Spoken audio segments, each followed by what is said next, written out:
Olá, estudante do nono ano, tudo bem com você? Seja muito bem-vindo à nossa aula de arte. Eu sou a professora Sueli, comigo está hoje o Kelvin, tudo bem, Kelvin? E nós vamos falar sobre o Renascimento, a arte renascentista. Bom, os objetivos desta aula são conhecer e analisar as características da pintura e da arquitetura renascentista. Você já ouviu falar em renascimento? O que será que significa renascimento na arte? Você sabe? Bom, aí você tem alguns termos para renascimento. Pode ser renascimento, renascença ou renascentismo.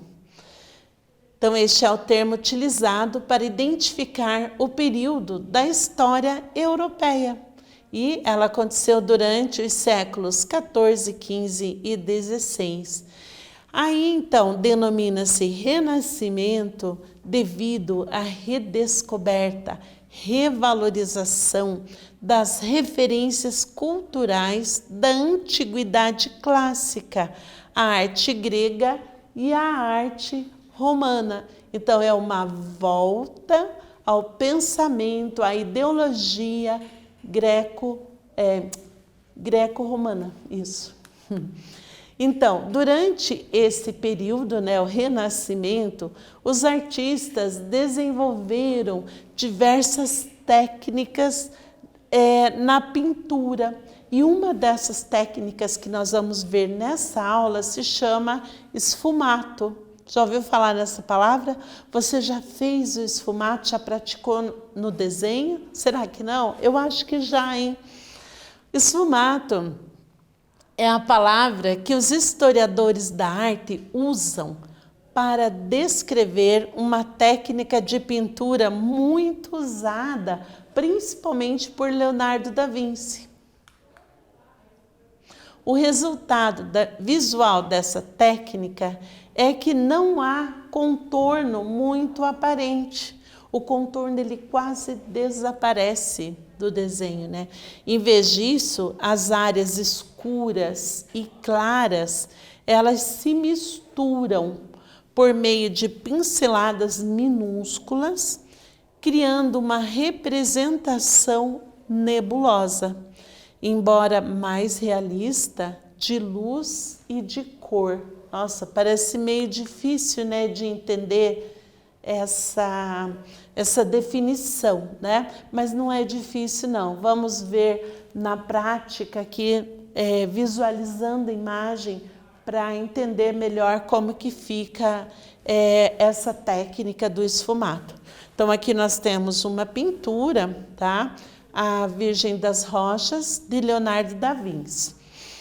Então, nós temos aqui a pintura e vamos pegar um detalhe dessa pintura, que é esse detalhe aqui, e você vai observar como você quase não vê, você quase nem consegue observar contornos nessa obra, né? Eles são bem sutis, ó. Então, você vê o que existe, contorno, mas eles são bem... eles são diminuídos, né, com essa técnica, né, de trabalhar o claro e o escuro com o esfumato. Aqui um detalhe da obra Mona Lisa. Então, para você observar como Da Vinci trabalha com perfeição essa técnica. Observa os contornos, como que ficam. Né? Então, eles são diminuídos, eles são, como que a gente pode dizer? São diminuídos, né? Acho que é o melhor termo, são... Bom, aí vamos então, você que vai definir para mim, tá? Que eu estou com uma dificuldade aqui de definir essa palavra, então eu vou pedir ajuda para você. Então, uma técnica bastante utilizada na pintura por Leonardo da Vinci foi o esfumato. Como que a gente pode definir? Então você vai definir esse esfumato agora, pode ser? E eu fico aguardando, daqui a pouco eu volto, tá bom?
E aí, eu já voltei e quero saber se você conseguiu resolver essa questão. Vamos ver? Uma técnica bastante utilizada na pintura por Leonardo da Vinci foi o esfumato. Como podemos defini-la? Então, uma sugestão de resposta é: o resultado visual da técnica do esfumato é que não há contornos muito aparentes. Em vez disso, as áreas escuras e claras se misturam por meio de pinceladas minúsculas, criando uma representação nebulosa, embora mais realista, de luz e de cor, né? Então aqui você não tem aquele contraste muito alto como nós temos no barroco, né? Eu falei ali luz e sombra e tal, mas é nebuloso isso, não é muito, não é um alto contraste como nós vimos no barroco, tá? Então o esfumato, ele ajuda nessa questão, tá? Bom, mas nem só de pintura viveu o Renascimento, não é mesmo? Então esse foi um período com produções dos mais diversos campos da arte, né? Então, vamos conhecer um pouco da arquitetura, né, renascentista. Nós temos aqui um arquiteto bem importante desse período, que é o Filippo Brunelleschi, acho que é assim que pronuncia. Ele foi um dos artistas que mais contribuiu com a arquitetura renascentista. Ele costumava anotar todas as relações métricas da arquitetura antiga, sempre medindo os monumentos de forma rigorosa. Usando criatividade, Brunelleschi conseguiu mesclar os elementos da arquitetura clássica em muitas das suas obras renascentistas.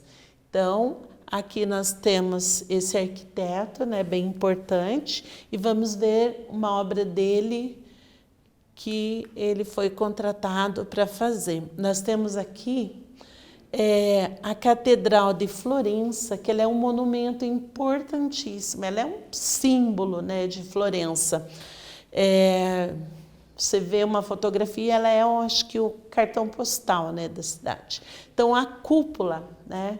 A cúpula foi encomendada para Brunelleschi. Então, ele foi encarregado de fazer esse projeto, tá? Então, aqui eu tenho uma foto dela, ó, e aqui está a cúpula da catedral. Então, voltando aqui, a cúpula da Catedral de Florença foi um dos projetos mais importantes desse arquiteto. Aqui a igreja toda, né? Essa igreja, ela tem uma história interessante, porque ela levou mais ou menos uns 6 séculos para ficar pronta. Então começou ali por volta do século XIII, né? O projeto de construção. Depois, ali no Renascimento, conseguiram fazer essa cúpula, mas a fachada dela só ficou pronta lá pelo século XIX. Então, foram 6 séculos de construção, né? Bem demorada a construção dessa igreja, né? Mas bem interessante. Bom, aqui uma construção outra, né? Construção bem importante do período renascentista ou do Renascimento é o Palácio Pitti. Então, Palácio Pitti, né, é um grande palácio de Florença também. Ela criou um novo estilo palaciano renascentista. Então, ela foi encomendada, né, por Luca Pitti para que ele morasse, né, com sua família nesse palácio. Depois, mais tarde, foi comprado por Eleonora de Toledo, esposa de Cosimo I de Médici, por volta de 1550. Então, a família dela foi morar lá e tem várias histórias. Então, se você ficou bem curioso por essas histórias, você pode pesquisar depois na internet, né? Então, esses palácios, eles têm bastante histórias assim curiosas. Bom, mais uma questão aqui para você resolver. Quais foram as características e obras do Renascimento que mais te chamaram a atenção e por quê? Então, o que dessas obras te chamou a atenção? O que você gostou mais, o que você não gostou? Então, escreva aí e eu te aguardo aqui. Daqui a pouco eu volto, tá bom?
E aí, você já conseguiu escrever o que te chamou a atenção no período renascentista?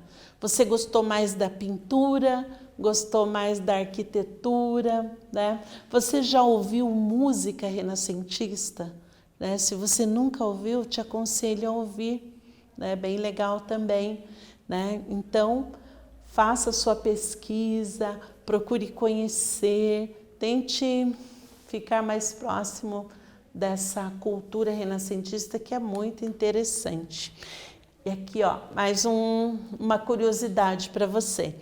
Então aqui você pode conhecer, né, ficar por dentro de algumas curiosidades sobre a obra Mona Lisa de Leonardo da Vinci. Então, para você acessar esse site, você pode posicionar a câmera do seu celular ou acessar esse link aqui. Então, depois da aula você pode fazer isso e pode ficar por dentro aí de mais curiosidades sobre a Mona Lisa, porque tem, viu? Vai lá, procure e fique por dentro. Então, nessa aula, nós vimos o contexto da arte renascentista, né? Ou da Renascença. Então, ou do histórico do Renascimento, como você preferir chamar, né? Nós vimos as características e algumas obras emblemáticas, né? Então, nós vimos o esfumato na pintura, como que ele acontece, como que você pode trabalhar essa técnica na pintura. Se você quiser fazer, experimentar em casa, você pode trabalhar com lápis 6B, trabalhando com mais força, mais peso, menos peso, e você consegue trabalhar o esfumato parecido com o que se trabalhava, né, nessas pinturas. Aí é lógico que trabalhando com o lápis, né? Nós vimos a arquitetura, né? Vimos a construção ali da cúpula, né? Dessa importante igreja de Florença e o castelo também, o palácio, né? Então, nessa aula nós falamos sobre a arte barroca, sobre a arte renascentista, né? Não chegamos no barroco ainda, calma, que nós vamos falar sobre o barroco, mas não vai ser nessa aula ainda. Arte renascentista, né? Onde o homem é o centro do universo, onde nós temos uma volta aí à cultura, à idealização greco-romana. Então, eu espero que você tenha gostado e até breve.